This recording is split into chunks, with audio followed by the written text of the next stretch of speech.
तो नमस्कार दोस्तों, प्रो पहाड़ी पर आपका स्वागत है। नहीं नहीं, ये तो प्रो पहाड़ी लाइव है। प्रो पहाड़ी लाइव पर आपका स्वागत है। प्रो पहाड़ी लाइव भी बंद हो चुका है। प्रो मिक्स पर स्वागत है, लेकिन ये तो फेसबुक है। तो दोस्तों, फेसबुक लाइव पर आपका फिर से एक बार स्वागत है। और काफ़ी समय के बाद मैं लाइव आ रहा हूँ, तो इसका श्रेय मैं अपने नास्तिकों के नास्तिकों के नास्तिकों के आदर्श रिचर्ड डॉकिंस को देना चाहूँगा। रिचर्ड डॉकिंस की एक किताब है द सेल्फिश जीन्स, और एक है द गॉड डिल्यूजन। इन दोनों किताब ने मुझे काफ़ी प्रभावित किया था। और आज मुझे इस लाइव का कोई मुझे प्लानिंग नहीं थी कि ये लाइव प्लान किया जाएगा। लेकिन सुबह सुबह जब जैसे मैंने किसी भाई की वॉल पर एक पोस्ट देखी कि नास्तिकों के डॉकिंस, रिचर्ड डॉकिंस साहब कटघरे में खड़े हो चुके हैं, नैतिकता के कटघरे में खड़े हो चुके हैं। और जो एक सवाल उठा रहे हैं कि नास्तिकों की नैतिकता जो अभी अब प्रश्न चिन्ह के एक दायरे में आ चुकी है, तो इस पर सवाल उठने लाजिम है। तो फिलहाल तो ये लाइव जो है ये फेसबुक में इसलिए चल रहा है क्योंकि आवाज़ की क्वालिटी पता चल सके। तो जो लोग मुझे देख रहे हैं, क्योंकि मैं देख सकता हूँ कि एक भाई मुझे देख रहा है, तो कमेंट में अपनी राय रखें कि अगर आवाज़ ख़राब नहीं आ रही तो मैं इस माइक को निकाल फेंकूँ। तो अगर सब कुछ सही है तो इसे चलने दे, सब कुछ सही नहीं है तो आवाज़ का पता भाई बता दे कमेंट में। क्योंकि ये एक छोटा लाइव होने वाला है, लेकिन साथ ही मैं इसी लाइव को मैं वहाँ डालूंगा, यूट्यूब पर पोस्ट करूँगा। और ये लाइव बिना किसी तैयारी के था, बिना किसी स्क्रिप्ट के था। तो मैंने सिर्फ इतना ही दिमाग लगाया कि मुझे किन किन चीज़ों के ऊपर नहीं बोलना है और किन चीज़ों के ऊपर बोलना है। तो जानते होंगे कि समाज में बहुत सी चीज़ें चल रही है। हमारे मोहम्मद दीपक उत्तराखंड से एक राष्ट्रीय लेवल तक उनका फेम पहुंच चुका है। उनकी ख्याति हमारे जो हमारे जो मार्गदर्शक हैं, हमारे जो लीडर हैं, राहुल गांधी जी तक पहुंच चुकी है। और उनकी पोस्टें और तारीफें भी उनके द्वारा की जा रही है। और साथ ही में बजरंग दल के छुटपुट भैये नेता बहुत सारे सवाल कर रहे हैं कि कश्मीर में तब कहाँ थे मोहम्मद दीपक भाई। अरे मेरे भाई, अब मैं एक बात बोलने वाला हूँ कि आपने गाय को, ध्यान रखिएगा, आपने गाय को, मिथुन को नहीं, गाय को माँ का दर्जा दिया है। तो क्या आपने अपनी सरकार से पूछा कि जब बीफ एक्सपोर्ट में ये देश नंबर 1 पे बनने वाला था, नंबर 1 पे आ रहा है, पहुंच रहा है, तो आपका दल कहाँ था उस टाइम? आपने तो, आप लोगों ने तो माता का दर्जा दिया है भाई। हालांकि कोई दूसरा जानवर या कोई अन्य जानवर ऐसा नहीं करता जैसे आप लोग करते हैं। किसी दूसरे जानवर के पेशाब या मल का सेवन कोई अन्य जीव जंतु नहीं करता। आप लोग करते हो। आपकी श्रद्धा पर हम सवाल नहीं उठाएंगे, लेकिन जो आप लोग कह रहे हैं कि ये मानवता दिखानी उत्तराखंड में ही शेष क्यों रह गई है और जगह कश्मीर में कहाँ थे भाई? तो कश्मीर में भी इसी तरह से किसी मुस्लिम भाई ने किया था, बचाव किया था, उसकी जानकारी जुटा लीजिए। और जो अपने वादों पर आप खरे उतर नहीं रहे, जो शंकराचार्य भी कह रहे हैं कि योगी आदित्यनाथ प्रमाणित करे कि वो हिंदू है, तो उसके सबूत कब दिखाएंगे? बीफ एक्सपोर्ट में हमारा देश नंबर 1 होते जा रहा है। और अभी पता नहीं कौन सा हलाल बीफ भी करके दे रहे हैं वो, ताकि मुस्लिम भाई बड़े चाव से खाएं। लेकिन वो हमारी चर्चा का विषय नहीं है। वही चीज़ मैं नोट करा था कि इन चीज़ों पे बात नहीं करनी है, लेकिन जब बात निकलती है तो बड़ी दूर तक जाती है मित्रों। और क्योंकि प्रो पहाड़ी जूनियर ने इस शख्सियत को बाहर निकलने का मौका दे ही दिया, तो आज हम बातें भी बड़ी बड़ी करेंगे। जैसे कि कहानियाँ होती है, बड़ी कहानियों को हम और बड़ा करके दिखाएंगे। तो सबसे पहले हम करेंगे रिचर्ड डॉकिंस की बात। तो डॉकिंस साहब को मैं लगभग 1.5-2 सालों से पढ़ने की कोशिश कर रहा हूँ। और जब मुझे किसी मित्र ने, जो हमारे शुभ चिंतक भी है, उन्होंने मुझे बताया कि एक भाई, एक प्रोफेसर है ऑक्सफोर्ड यूनिवर्सिटी का, उसने एक किताब लिखी है द गॉड डिल्यूजन, तो उसको पढ़ना। तो मैंने कहा यार, ये सवाल कैसा बचकाना सवाल है, हम ईश्वर है या नहीं है उससे हमें क्या फर्क पड़ता है। मैंने उससे कहा भाई देखो, एक नास्तिक आदमी और एक आस्तिक आदमी के जीवन में कोई फर्क नहीं है। नास्तिक आदमी भी उतना ही पाप करता है और आस्तिक आदमी भी उतना ही पाप करता है, तो मैं क्यों पढ़ूं। तो उन्होंने कहा कि तुम्हें ये पाप पुण्य के चक्कर में अगर तुम फंसे हो और ईश्वर में बात नहीं करना चाहता, तो तुम उनकी 10 सेल्फी जीन पढ़ो, उसमें तुम्हें पता चलेगा कि नैतिकता असल में होती क्या है। तो उसने मुझे छोटे छोटे एग्जाम्पल दिए। मैंने कहा मैं क्यों पढ़ूं। उसने कहा कि तुम ये बात कर रहे हो तो मानवता की, ना मानवता कहाँ कैसे होती है, वो तुम्हें ये जीन्स जो सिस्टम है हमारा जानवरों का, प्रकृति सिखाएगी।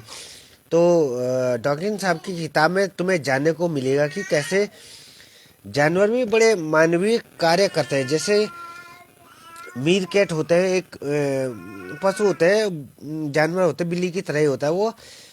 क्या होता है, जब भी कोई खतरा आने वाला होता है वो पूरे मोहल्ले में आवाजें करता है, और इस आवाज करते करते जो शिकारी होता है कभी कभी उसका शिकार कर लेता है, और शिकार कर लेता। लेकिन डॉकिंस साहब इसमें पुष्टि देते हैं कि वो शिकार, उसको पता है कि वो मारा जाएगा, लेकिन फिर भी वो काम करता है, क्योंकि उसको पता है कि उसके मोहल्ले के जितने भी बच्चे हैं, जितने भी जीन्स है, उसके आगे आगे तक सरवाइव कर सके। इसलिए वो अपना जान को जोखिम में डालता है, जान को जोखिम में डालता है। और साथ में एक दूसरा एग्जाम्पल मैंने उस किताब से पढ़ा था कि जो ये दिखावा है, ये दिखावा सिर्फ आदमियों तक ही सीमित नहीं है। जो नर मोर होता है उसकी पूंछ इतनी भारी होती है कि उसे बहुत तकलीफ होती है उस पूंछ के साथ चलने में, लेकिन फिर भी उसकी जीन्स ने उसको खूबसूरत पंख दिए होते हैं, इसलिए कि दिखावा कर सके, ताकि मादा उसकी तरफ आकर्षित हो सके। तो ये है तो डॉकिंस साहब इसमें कहते हैं कि आदमी कि जो जो उसने सीखा होता है इस समाज से, जो अपने समाज से, अपनी दुनिया से, अपनी चीज़ों से, वो उसकी जीन्स तक आगे पहुंचाता है वो। और एक एग्जाम्पल एक ये भी दिया था उस किताब में कि जो मधुमक्खियाँ होती है वो इतनी नैतिक होती है कि वो रानी के नौकरी करना चुनती है बजाय बच्चे पैदा करने के, क्योंकि उनको पता है कि आगे जाके यही रानी हमारे बहुत काम आने वाली है। तो डॉकिंस साहब की किताब से मैं प्रभावित बहुत हुआ था, और बहुत सारे ऐसे किस्से हैं जो सुनाए जाने चाहिए उस किताब के। लेकिन फिर भी मैं आपको कहूँगा कि अगर आप जानना चाहते हैं कि मानव विकास के बाद डार्विन ने जितना लिखा, उससे अगर आगे आप जानना चाहते हैं माइक्रो लेवल पे कि जीन्स कैसे काम करती है, डार्विन साहब तो कहते हैं कि प्रकृति में वही जीता है जो तेज होता है, चालाक होता है, वही लड़ाकू जीव ही अपनी प्रजाति को बचा पाता है। लेकिन डॉकिंस साहब यहाँ पर कहते हैं कि नहीं, जीन्स ऐसे काम नहीं करती, चालाकियाँ, और कभी कभी बहुत ज़्यादा चालाकियाँ भी करनी पड़ती है ताकि हमारी संतानें आगे देख पाए, जी पाए। हाँ। तो दोस्तों, यहाँ पर हम बात करने वाले हैं नैतिकता की। तो नैतिकता असल में क्या है? नैतिकता असल में क्या होती है? नैतिकता इंसानों की बनाई कोई चीज़ है जो कि बच्चा भी है, तो उसको भी एडजस्ट तो करना पड़ेगा, आपको भी मुझे भी। तो क्योंकि मैं यूट्यूब में भी डालने वाला हूँ और साथ में मैं इसे एडिट भी नहीं करना चाहता, तो ऐसे का ऐसे डालेंगे। और हम चाहेंगे कि ये कम से कम 10-15 मिनट तो खींचे ही खींचे। तो एपिस्टीन फाइल के बारे में मैं बात करूँगा थोड़ा सा कि देखिए, जो ये फाइल निकली है ये लगभग 6 से 10 मिलियन इसके पेज हैं, मतलब 60 लाख से 1 करोड़ तक के इसके पेज हैं, जिसमें बड़े बड़े उद्योगपति, बड़े बड़े पॉलिटिक्स से जुड़े हुए लोग जैसे बिल क्लिंटन, ट्रंप और भी बहुत सारे लोग हैं, वो इसमें फंसे। और इसमें हमारे मोदी जी का नाम भी आया है, जो देश के लिए बड़ी गर्व की बात है, क्योंकि ये देश अब एक थर्ड वर्ल्ड कंट्री में ना गिना जाएगा। नहीं गिना जाएगा इस प्रकरण के बाद। तो इस लाइव का लबो लुआब मैं आपके सामने रखने वाला हूँ कि अगर हमारे नास्तिकों के रोल मॉडल डॉकिंस जी अगर इसमें उनका नाम आया है और वो फंसे भी हैं, तो हम उन्हीं की किताब की थ्योरियाँ लेके कहेंगे कि भाई चीज़ें इतनी सिंपल होती नहीं है जितनी दिखाई देती है। तो और इसका एग्जाम्पल मैं देना चाहूँगा कि नास्तिकता छोड़िए, नैतिकता एक सब्जेक्टिव मैटर है दोस्तों। और किसी दूसरा अगर कोई कुछ कर रहा है तो हमें उसके पीछे क्यों नहीं चलना चाहिए, क्यों अपने प्रज्ञा, अपने विवेक, अपने मन की बात, अपने दिमाग की बात सुननी चाहिए। तो दोस्तों चलिए शुरू करते हैं। तो आपको एक सरल सा एग्जांपल मैं देना चाहूँगा। देखिए दुनिया में, देखिए मुझे फिल्मों का शौक है, वेब सीरीज का शौक है, एनिमे का शौक है और बहुत सारी अन्य चीज़ों का शौक है। तो मैं उसी शौक से एक एग्जांपल देना चाहूँगा। तो दोस्तों अगर आप दुनिया की टॉप 10 जो सीरीज है, टेलीविज़न सीरीज है, उनको सर्च करेंगे तो आपको टॉप 5 पे 5 गिनी चुनी दिखाई देगी और उसमें नंबर 2 पे ये दो ही होंगे। चाहे किसी ने भी लिस्ट बनाई हो, लगभग ये दो नाम हमेशा रहते हैं।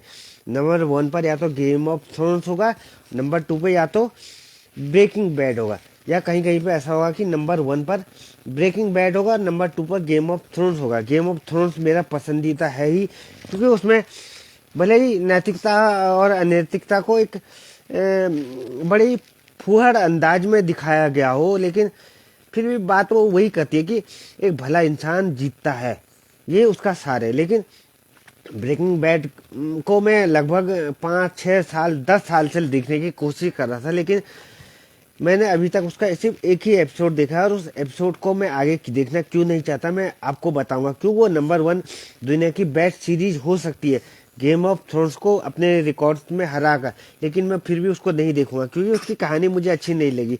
और जिन लोगों को उसकी कहानी अच्छी लगी उसके तर्क क्या देते हैं वो मैं आपको बताने वाला हूँ।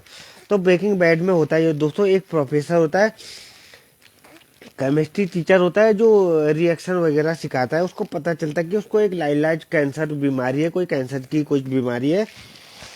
तो उसका पल्ला पड़ता है एक छपरी टाइप के आदमी से, जो ड्रग्स का कारोबार करके उसको कुछ आइडिया देता है कि हम लोग, तुम केमिस्ट्री जानते हो, हम लोग ड्रग्स बना के बेच सकते हैं। तो जो आदमी, जो प्रोफेसर मरने वाला था, वो क्या होता है, उसके नंबर 2 3 सीजन के बाद वो एक तरह का क्राइम लॉर्ड क्या बोलते हैं उसको, वो कुछ वैसा बन जाता है।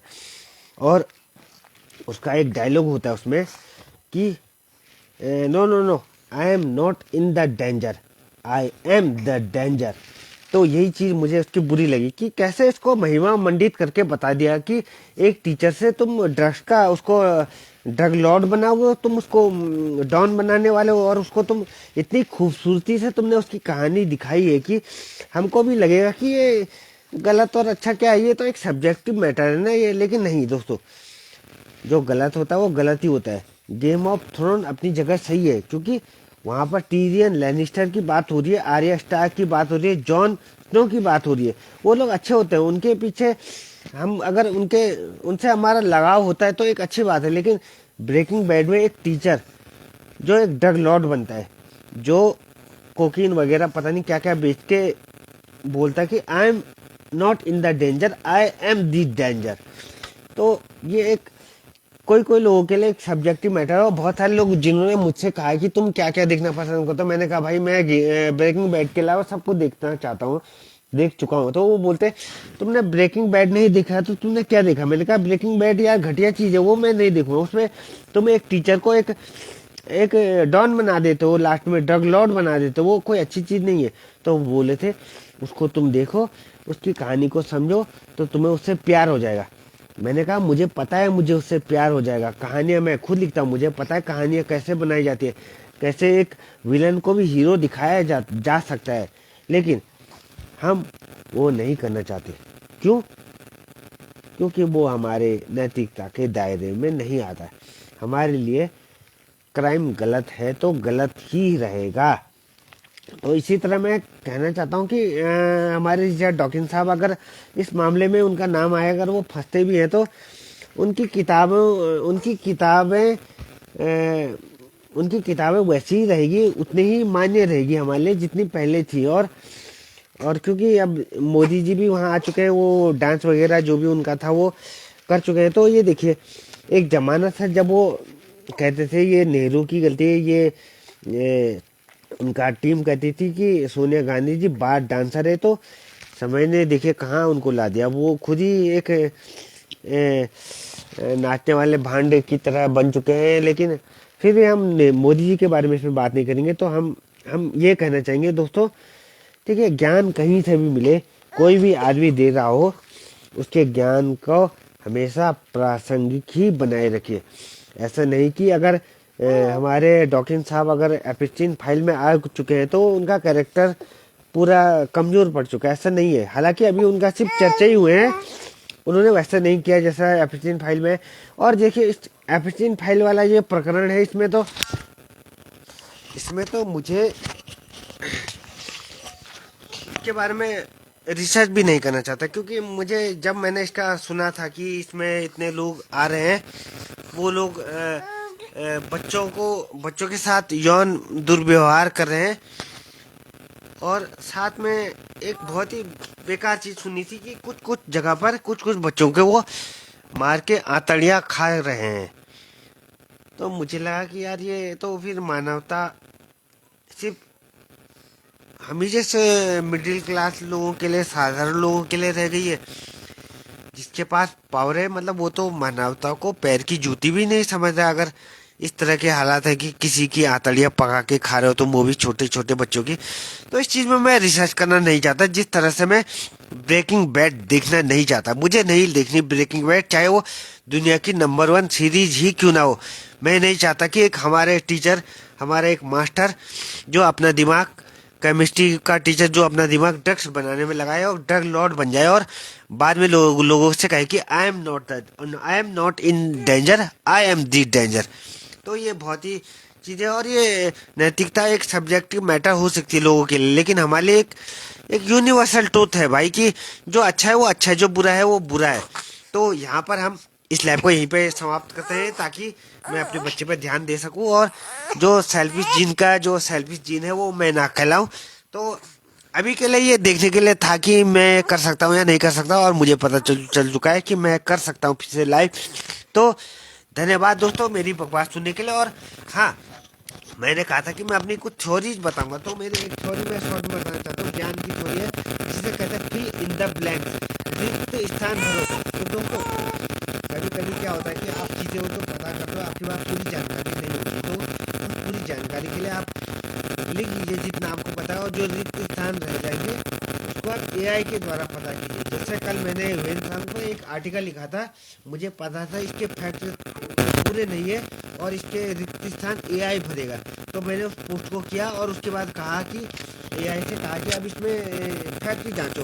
तो एआई ने मुझे बताया कि जो तुमने लिखा था कि वेन सॉन्ग घोड़े 60-70 घोड़े ले गया था चाइना में, लेकिन वो गलत था। वो 200-300 घोड़े पर हजारों किताबें ले गया था। और भाई इस तरह की ये डाटा है दोस्तों, फिल इन द ब्लैंक चाहिए कहते, इसी को कहते हैं, इस थ्योरी का नाम है कि आपके पास जानकारी हो कम हो, लेकिन उसके जो रिक्त स्थान है वो भरने को आप एआई से कहो कि भाई मुझे इतना पता है, इससे आगे मुझे नहीं पता है। तो इससे क्या हो कि आपने वो सवाल पूछा है और आपने उस बारे में बात करी है, तो ये चीज़ें आपके सबकॉन्शियस माइंड में अटक जाएगी। और जो डाटा आपके पास है, अगर आप उसे लिखते हो तो वो चीज़ें भी हमारे दिमाग में छप जाती है। तो इसी को कहता हूँ मैं fill in the blank theory. तो आशा है कि आपको मेरी थ्योरी समझ में आई होगी, नहीं समझ में आई तो आप कमेंट कर सकते हैं। और जल्दी मिलेंगे अगले साल या अगले 5-6 साल के बाद यूट्यूब पर या फेसबुक पर। धन्यवाद।